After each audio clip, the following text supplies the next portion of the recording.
परमेश्वर धन्यवाद। इस दिन के लिए हम आपका धन्यवाद करते हैं और कहते हैं पिता परमेश्वर, आपके बिना कुछ भी संभव नहीं है। पिता परमेश्वर हम धन्यवाद करते हैं। पिता परमेश्वर हर सुनने वाले और देखने वाले के लिए पिता परमेश्वर प्रार्थना करते हैं कि पिता परमेश्वर आप अपने वचनों से उनको छुइए और पिता परमेश्वर अपने वचनों के द्वारा उनसे बातें करिए। सारा आदर महिमा हम आपको देते हैं यीशु मसीह के नाम से, आमीन।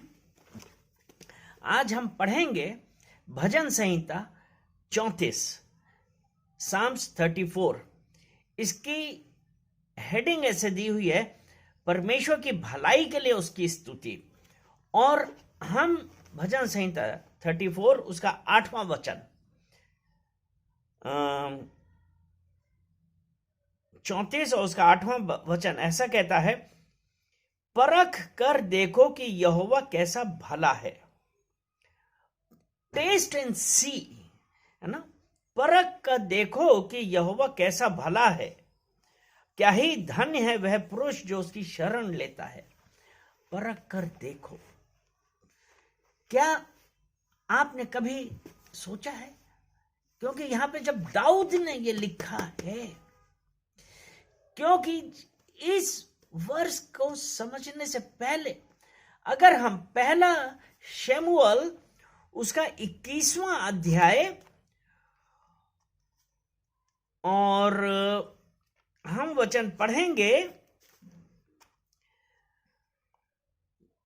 10 से पढ़ते हैं।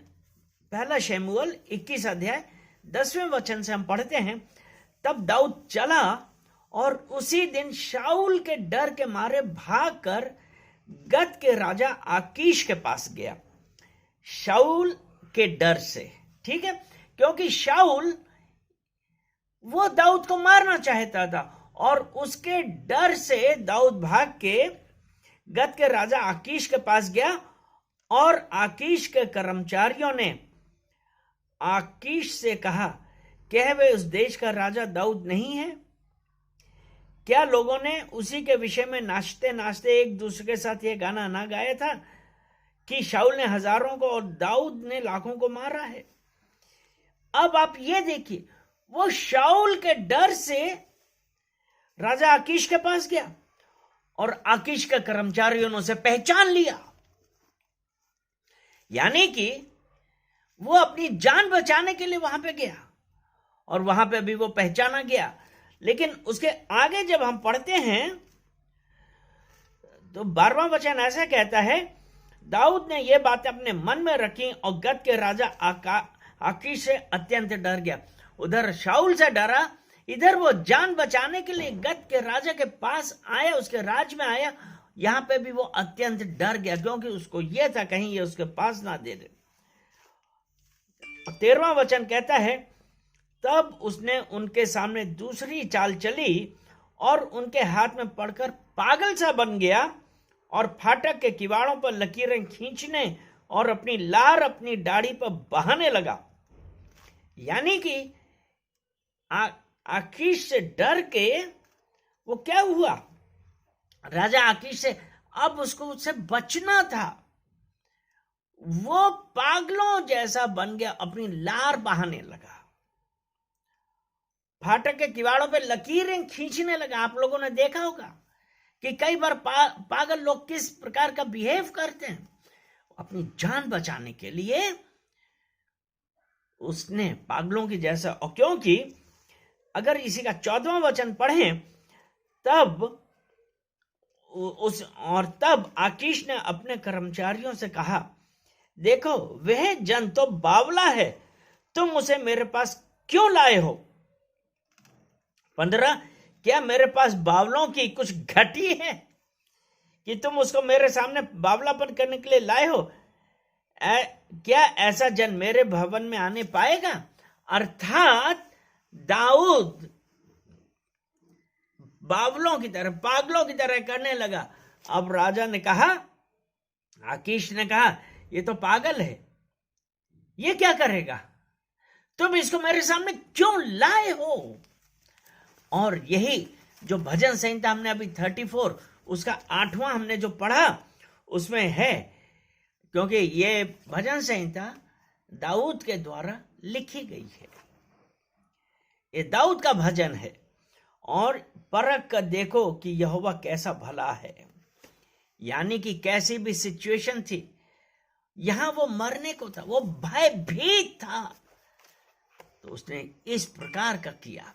तो इसीलिए तो ऐसा है ना, परख कर देखो कि यहोवा कैसा भला है, क्या ही धन्य है वह पुरुष जो उसकी शरण लेता है। अर्थात वो जो उधर शाऊल मारने को था और इधर राजा आकीश से वो अत्यंत डर गया और उसने एकदम से पागलों जैसा व्यवहार चालू कर दिया। अब आकीश भी कहता है कि ये बावला क्या कुछ कर पाएगा? परमेश्वर जिसको बचाने वाला है। इसलिए और क्या ही धन है वह पुरुष जो उसकी शरण लेता है।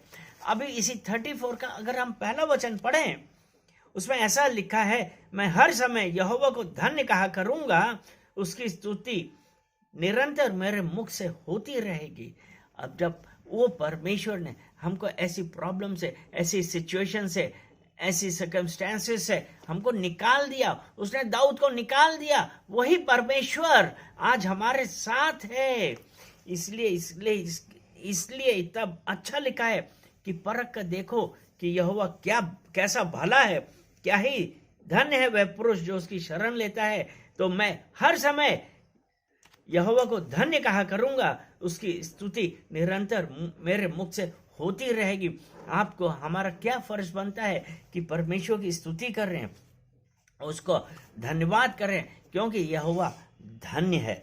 क्या हम ये कह सकते हैं कि यहोवा मैं आपका धन्यवाद करता हूं, मैं आपकी स्तुति करता हूं, हाथ उठा के और पिता परमेश्वर सर झुका के घुटने पे आके आपकी स्तुति करता हूं और कहता हूं कि पिता परमेश्वर धन्य है, धन्य है, धन्य है। और एक वचन हम और पढ़ते हैं, ये है विलाप गीत। विलाप गीत उसका 3 अध्याय और उसका 22 और 23 हम पढ़ेंगे। उसमें क्या है, हम मिट नहीं गए, यह यहोवा की महाकरुणा का फल है, क्योंकि उसकी दया अमर है, प्रति भोर वह नई होती रहती है, तेरी सच्चाई महान है। वो परमेश्वर, यही तो अभी हमने पढ़ा था ना, हमने क्या पढ़ा था, चख कर देखो, परख कर देखो कि यहोवा कैसा भला है। यहोवा अपने भय मानने वालों के लिए वो परमेश्वर, उसने कहा है कि हम मिट नहीं गए, यह यहोवा की महाकरुणा का फल है। ये यहोवा की महाकरुणा है कि हम मिट नहीं गए। वो दाऊद, वो जो मरने वाला था, वो भागा उस राजा के पास, लेकिन वहां पे भी उसको भय आ गया, क्योंकि राजा आकीश से वो अत्यंत डर गया। लेकिन विलाप गीत 3:22 में ऐसा कहा है, हम मिट नहीं गए, ये यहोवा की महाकरुणा का फल है। इसीलिए जब हम भजन संहिता 34 8वां वचन पढ़ते हैं, उसकी दूसरा भाग कि क्या ही धन्य है वह पुरुष जो उसकी शरण लेता है। जब हम उसकी शरण में आते हैं तो वो परमेश्वर की महाकरुणा हम सबके ऊपर होती है। हम मिट नहीं गए, हम बर्बाद नहीं हुए। आज आप किस परिस्थितियों से गुजर रहे हैं, किस सर्कमस्टेंसेस से गुजर रहे हैं, क्या सिचुएशन से गुजर रहे हैं, आज अपने आप परमेश्वर की स्तुति करिए, परमेश्वर को धन्य कहिए।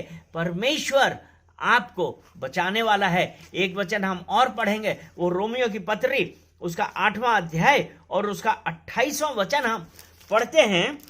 8 और उसका 28वां ये कहता है, हम जानते हैं कि जो लोग परमेश्वर से प्रेम रखते हैं उनके लिए सब बातें मिलकर भलाई ही को उत्पन्न करती हैं, अर्थात उन्हीं के लिए जो उसकी इच्छा के अनुसार बुलाए हुए हैं। हम जानते हैं कि जो लोग परमेश्वर से प्रेम रखते हैं उनके लिए सब बातें मिलकर भलाई को उत्पन्न करती हैं। दाऊद कैसा हो गया था? आखिर वो पागल की तरह, बावला की तरह वो करने लगा, उसकी जान बच गई। वो हमको पता है कि जो परमेश्वर ने हमारे जीवन में शुरू किया है वो होगा। इसलिए हम परमेश्वर का धन्यवाद करते हैं, क्योंकि ये है कि सब बातें मिलकर भलाई को उत्पन्न करती उन्हीं के लिए। किन के लिए? उन्हीं के लिए जो परमेश्वर की इच्छा के अनुसार बुलाए गए हैं। आज हम अपने आप को देखें, क्या हम उस परमेश्वर की इच्छा के अनुसार बुलाए गए हैं? क्या हम कह सकते हैं? क्या हम ये कह सकते हैं कि मेरे परमेश्वर ने जो मेरे लिए किया है?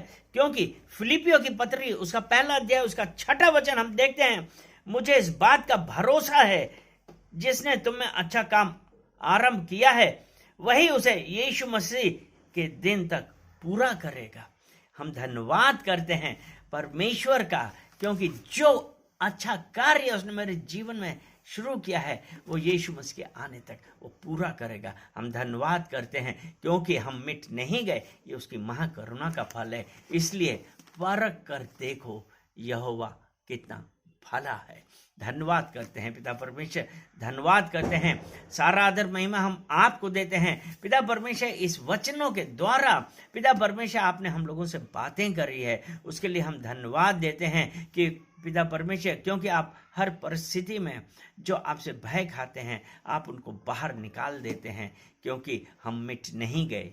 ये आपकी महाकरुणा का फल है पिता परमेश्वर। हर जन के लिए जो देख रहा है, प्रत्येक जन जो देख रहा है सुन रहा है, पिता परमेश्वर प्रार्थना करते हैं कि पिता परमेश्वर उनके जीवन में इन वचनों के द्वारा पिता परमेश्वर जो जीवित वचन है उनके द्वारा उनके जीवन में काम करिए। धन्यवाद करते हैं, सारा आदर महिमा हम आपको देते हैं यीशु मसीह के नाम से, आमीन।